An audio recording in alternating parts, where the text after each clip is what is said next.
Hello everyone, कैसे हैं आप लोग। आप लोग का स्वागत है इस यूट्यूब चैनल में।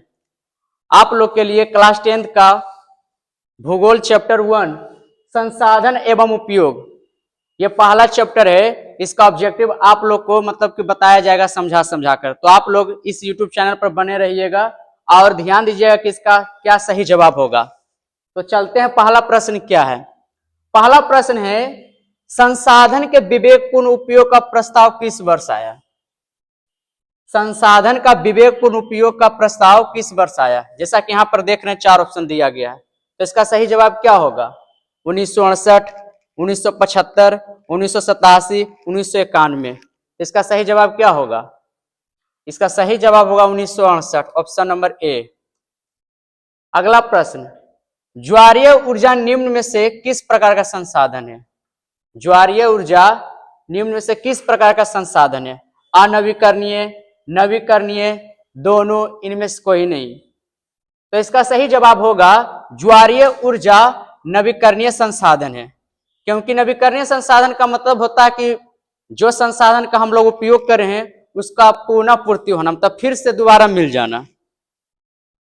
अगला प्रश्न है, कोयला किस प्रकार का संसाधन है। अनवीकरणीय, नवीकरणीय, दोनों, इनमें से कोई नहीं। कोयला जो है किस प्रकार का संसाधन है। जैसा कि जानते हैं कि कोयला की जो उत्पादन है बहुत कम है, वो जल्दी हम लोग को नहीं मिल पाता है। एक बार उपयोग करने के बाद वो दोबारा जल्दी नहीं मिलता, अगर मिलता भी है तो उसको मिलने में बहुत ज्यादा समय लगता है। तो इसका सही जवाब क्या होगा। अनवीकरणीय, नवीकरणीय, दोनों, इनमें से कोई नहीं। बताइए आप लोग क्या होगा। इसका सही जवाब होगा अनवीकरणीय संसाधन। अगला प्रश्न है, लौह अयस्क किस प्रकार का संसाधन है। जैव, अनवीकरणीय संसाधन, नवीकरणीय संसाधन, इनमें से कोई नहीं। इसका सही जवाब क्या होगा। लौह अयस्क कैसा संसाधन है, किस प्रकार का संसाधन है। लौह अयस्क अनवीकरणीय संसाधन है, ऑप्शन नंबर बी हो जाएगा। अगला क्वेश्चन, सन 1992 ईस्वी में रियो डी जेनेरो में कौन सा सम्मेलन हुआ था। आप लोग क्लास 10th का भूगोल का चैप्टर 1 देखिएगा तो उसमें बताया गया है कि 1992 ईस्वी में रियो डी जेनेरो में कौन सा सम्मेलन हुआ था। जलवायु, जनसंख्या, पृथ्वी, महाद्वीपीय, कौन सा सम्मेलन हुआ था। इसका सही जवाब होगा सी नंबर, पृथ्वी सम्मेलन हुआ था। अगला प्रश्न, तट रेखा से कितने किलोमीटर क्षेत्र सीमा अपवर्जक आर्थिक क्षेत्र कहलाते हैं। 100 किलोमीटर, 200 किलोमीटर, 150 एनएम, 250 एनएम, कितना किलोमीटर है।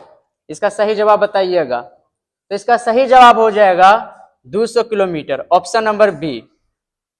अगला प्रश्न है, डाकुओं की अर्थव्यवस्था का संबंध है। डाकुओं की अर्थव्यवस्था का संबंध है संसाधन संग्रहण से, संसाधन के अनियोजित विदोहन से, संसाधन के नियोजित दोहन से, इनमें से कोई नहीं। तो बताइएगा आप लोग इसका सही जवाब क्या होगा। इसका सही जवाब होगा ऑप्शन नंबर बी, संसाधन के अनियोजित विदोहन से। अगला प्रश्न, संसाधन के रूप में किसी पदार्थ का अस्तित्व किस पर निर्भर करता है। संसाधन के रूप में किसी पदार्थ का अस्तित्व किस पर निर्भर करता है। संख्या, मात्रा, मूल्य, उपयोगिता, किस पर निर्भर करता है।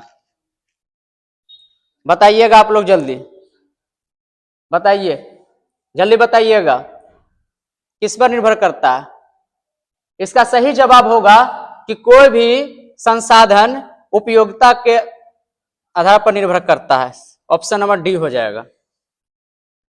अगला प्रश्न, निम्नलिखित प्राकृतिक संपदाओं में से किसका भंडारण सीमित है।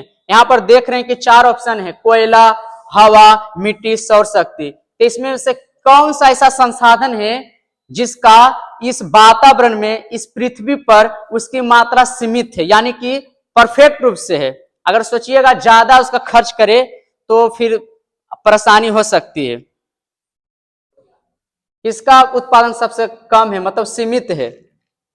इसका सही जवाब हो जाएगा ऑप्शन नंबर ए, कोयला। अगला प्रश्न है, मानव निम्न में से किस प्रकार का संसाधन है। मानव जो है कैसा संसाधन है? चक्रीय, अजैव, जैव, नवीकरण। कैसा संसाधन है?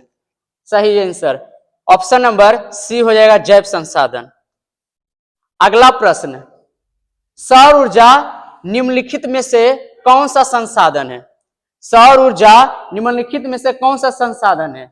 मानवकृत संसाधन, नवीकरणीय संसाधन, अजैव संसाधन और चक्रीय संसाधन। कैसा संसाधन बताइएगा, कौन सा ऑप्शन सही है?